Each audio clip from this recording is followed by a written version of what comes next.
खूंखार डाकू और महात्मा बुद्ध की आत्मविश्वास भरी मुकाबला। यह कहानी एक समय की है जब एक खूंखार डाकू ने अपने आत्मविश्वास की परीक्षा में महात्मा बुद्ध के साथ मुकाबला किया।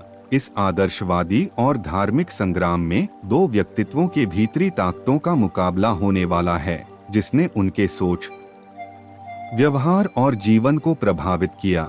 इस अनोखे संग्राम में क्या महात्मा बुद्ध के आत्मविश्वास और प्रेम का आदर्श खूंखार डाकू को पराजित कर सकेगा? आइए हम इस उत्कृष्ट युद्ध के बारे में अधिक जानते हैं। अंगुलिमाल और गौतम बुद्ध की कहानी। एक समय की बात है, महात्मा बुद्ध बिहार के पास एक राज्य में भ्रमण पर जा रहे थे। तभी वहां के एक गांव में वह रात गुजरने के लिए रुक गए और फिर वहां के लोग खूंखार डाकू अंगुलिमाल के बारे में बात करने लगते हैं। तभी महात्मा जी ने उन आदमियों को बुलाकर पूछा कि भाई, आप लोग किस की बात कर रहे हो? तब आदमियों ने बताया कि महात्मा जी, हम डाकू अंगुलिमाल के बारे में बात कर रहे हैं। तब महात्मा जी ने पूछा, अंगुलिमाल कौन है ये? तब उत्तर में उन आदमियों ने कहा, महात्मा जी, वह बहुत ही खूंखार डाकू है जिसने अपनी दहशत से लोगों को परेशान कर रखा है। वह डाकू उसके इलाके में जाने वाले राहगीरों को लुटता है और यहीं पर उसका खूंखारपन खत्म नहीं होता। वह लोगों के उंगलियों को काट लेता है और फिर उनकी माला बनाकर अपने गले में पहनता है। तब महात्मा जी ने बड़ी शालीनता से पूछा कि अंगुलिमाल डाकू मिलता कहाँ है? तब उन लोगों ने जवाब दिया कि वह यहाँ से कुछ दूरी पर चलकर एक घनघोर जंगल है, वही उस अंगुलिमाल डाकू का बसेरा है। तब महात्मा जी ने कहा, ठीक है, और अपने शिष्यों को बोला कि तुम सब अब विश्राम करो, कल सुबह होते ही हमें जल्दी निकलना है। सुबह हुई और महात्मा जी ने अपने शिष्यों को कहा कि चलो शिष्यों, अब हमें उस जंगल की ओर प्रस्थान करना है। तब सभी शिष्य डर गए और बोले, जंगल की तरफ? लेकिन गुरुजी, वहाँ तो डाकू अंगुलिमाल का वास है। अगर हम वहाँ जाएंगे तो वह हमें मार डालेगा और हमारी अंगुलियां काटकर उनकी माला बनाकर धारण करेगा।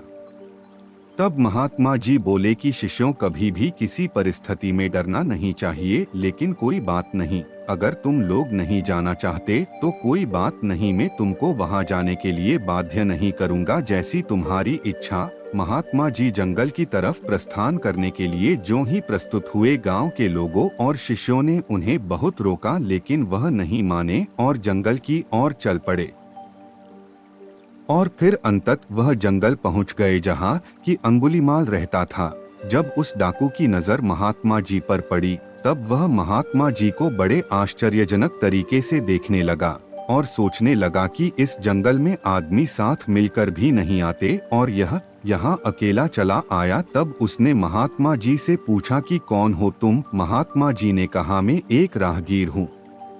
अंगुलिमाल ने कहा, भाई तुम यहाँ अकेले आ गए हो, तुम्हें पता नहीं मैं कौन हूँ? तब महात्मा जी ने जवाब दिया कि हाँ, तुम भी मेरे ही तरह एक इंसान हो। तब अंगुलिमाल ने कहा कि लगता है तुम इस जगह नए आए हो, तुम्हें शायद मेरा नाम नहीं पता। उसने बड़े शालीनता से कहा।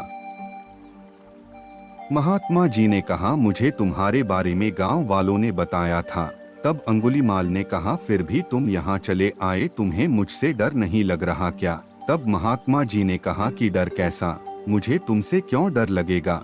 तब वह डाकू गुस्से से लाल पीला होकर महात्मा जी को घूरने लगा और कहने लगा कि तुम्हें नहीं पता कि मैं कितना ताकतवर हूँ। मेरे डर के कारण यहाँ अच्छे से अच्छे दिग्गज आने की हिम्मत नहीं करते और तुम यहाँ मरने चले आए हो। तब महात्मा जी ने कहा, ताकतवर में तो तुम्हें ताकतवर नहीं मानता। तब तो गुस्से से लाल आंखें करके वह डाकू महात्मा जी को देखने लगा।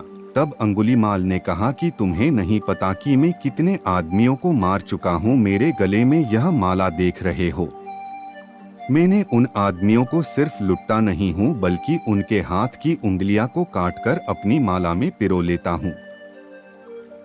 यह कहते हुए अंगुलिमाल जोर जोर से हंसने लगा। महात्मा जी मंद मुस्कान के साथ हंसने लगे।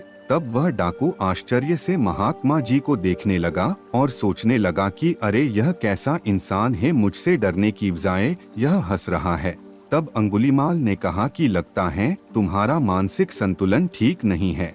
यह सुनकर तुम्हें सदमा लग गया है। महात्मा जी ने कहा, मुझे कोई भी सदमा नहीं लगा और न मेरा मानसिक संतुलन खराब है। अंगुलीमाल ने कहा, तुम्हें मुझ जैसे ताकतवर डाकू से डर नहीं लग रहा और यह सब सुनकर भी तुम मेरे सामने खड़े हो, यह उससे भी ज्यादा आश्चर्य की बात है। तब महात्मा जी ने कहा, कौन ताकतवर? तुम तो मुझे सबसे ज्यादा डरपोक लगते हो। इतना सुनते ही अंगुलीमाल क्रोध से तिलमिला गया और उसने अपनी तलवार निकाल ली और महात्मा जी के गले पर लगा दी। तब महात्मा जी ने कहा, मेरी बात तो सुनो भाई। उसने बोला, जल्दी बोल, अब मैं तेरे मुख से और कुछ नहीं सुनना चाहता। अरे भाई, अगर तुम सच में ताकतवर हो तो तुम सिद्ध करो, तब मैं मानूंगा। अंगुलीमाल ने कहा, अच्छा बता मुझे क्या करना होगा अपने ताकतवर सिद्ध होने के लिए। तब महात्मा जी ने कहा कि तुम्हें वो पेड़ दिख रहा है? अंगुलीमाल ने कहा, हाँ दिख रहा है। तो क्या करना है? उस पेड़ को गिराना है। महात्मा जी ने कहा, नहीं, तुम्हें सिर्फ उस पेड़ से 10 पत्ते तोड़कर लाने हैं। इतना सुनकर अंगुलीमाल जोर जोर से हंसने लगा और हंसते हंसते पेड़ से पत्ते तोड़ लाया और महात्मा जी को देने लगा। महात्मा जी ने कहा, जाओ अब यह पत्ते उस पेड़ पर वापस जोड़कर आओ। तब अंगुलीमाल हैरानी से महात्मा जी को देखने लगा। तब महात्मा जी ने कहा, क्यों, क्या हुआ? जाओ जोड़कर आओ इन पत्तों को। तब अंगुलीमाल बोला कि यह कैसे हो सकता है कि एक बार कोई चीज टूट जाए वह वापस कैसे जुड़ सकती है? तब महात्मा जी बोले, क्यों, तुम तो बहुत ताकतवर हो न, फिर इन पत्तों को तुम क्यों नहीं जोड़ सकते? मैं तो तुम्हें जब ही ताकतवर मानूंगा जबकि तुम यह पत्ते वापस पेड़ से जोड़ दोगे नहीं तो तुम डरपोक हो मेरी नजर में। असली ताकतवर तो वह होता है जो कि टूटी हुई चीजें जोड़ दे, जो चीजें तोड़े वो कैसा ताकतवर?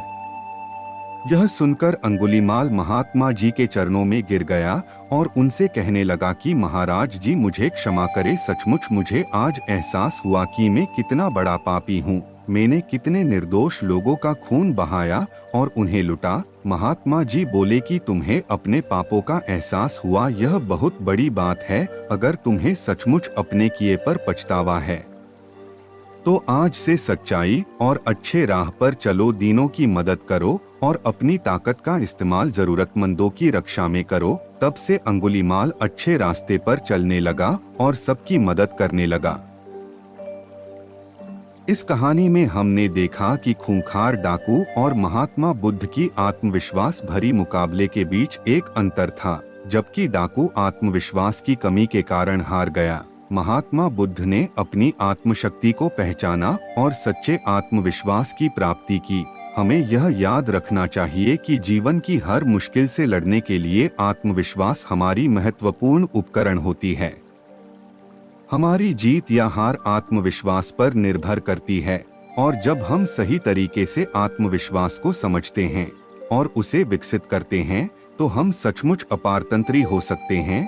तो अगर आपको यह पोस्ट अच्छा लगा हो तो अपने परिवार और दोस्तों के साथ जरूर शेयर करें।